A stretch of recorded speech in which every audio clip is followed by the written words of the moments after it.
नमस्कार, मैं गौतम कुमार। आज मैं आपको इतिहास से जुड़ी एक रोचक कहानी सुनाने जा रहा हूं जो आपको बेहद पसंद आएंगे। तो चलिए मेरे साथ कहानी के इस सफर में।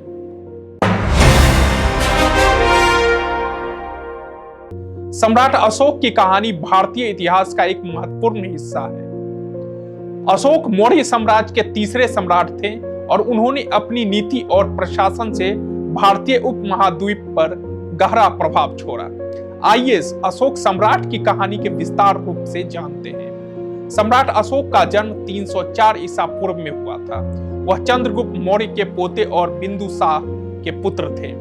उनका नाम अशोक संस्कृत शब्द अशोक से आया है, जिनका अर्थ है दुख से मुक्त। हालांकि अपने प्रारंभिक जीवन में वह अत्यंत क्रूर और हिंसक थे।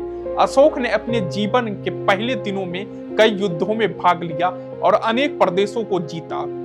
बिंदुसार के बाद जब अशोक ने मौर्य साम्राज्य की गद्दी संभाली तो उनकी सत्ता का क्षेत्र बहुत विस्तृत था। अशोक ने कई सामाजिक अभियानों में सफलता प्राप्त की, लेकिन उनकी सबसे बड़ी विजय कलिंग युद्ध में थी, जो 261 ईसा पूर्व हुआ। कलिंग युद्ध एक निर्णायक मोड़ साबित हुआ। यह युद्ध अत्यधिक हिंसक और रक्त रंजित था, जिसमें लाखों लोग मारे गए थे और घायल भी हुए। युद्ध के बाद अशोक को अपनी हिंसा और उसके परिणामों का गहरा पछतावा हुआ। उन्होंने महसूस किया कि युद्ध और हिंसा से कोई अस्थायी सुख नहीं मिल सकता। इसके परिणाम स्वरूप अशोक ने बौद्ध धर्म को अपनाया और अहिंसा, सत्य और दया के मार्ग पर चलने का संकल्प लिया। अशोक ने बौद्ध धर्म को अपनाया और उसके प्रचार प्रसार के लिए कई कदम उठाए। उन्होंने मठों और धर्मशालाओं का निर्माण कराया, बौद्ध भिक्षुओं को संरचनाएं दी और बौद्ध धर्म के सिद्धांतों का पालन किया।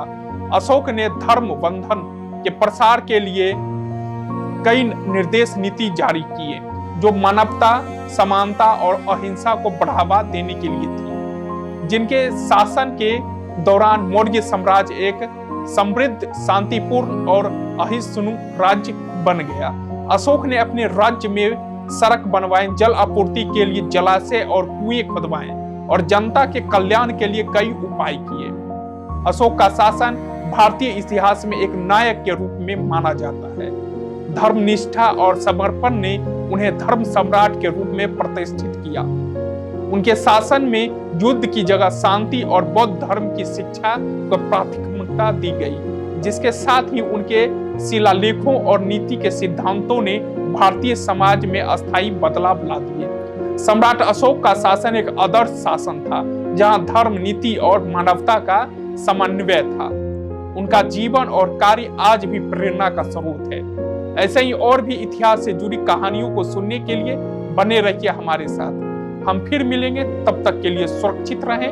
धन्यवाद। अधिक जानकारी और अपडेट्स के लिए हमारे YouTube channel one world news को सब्सक्राइब करें और नोटिफिकेशन के बेल आइकन को दबाना ना भूलें।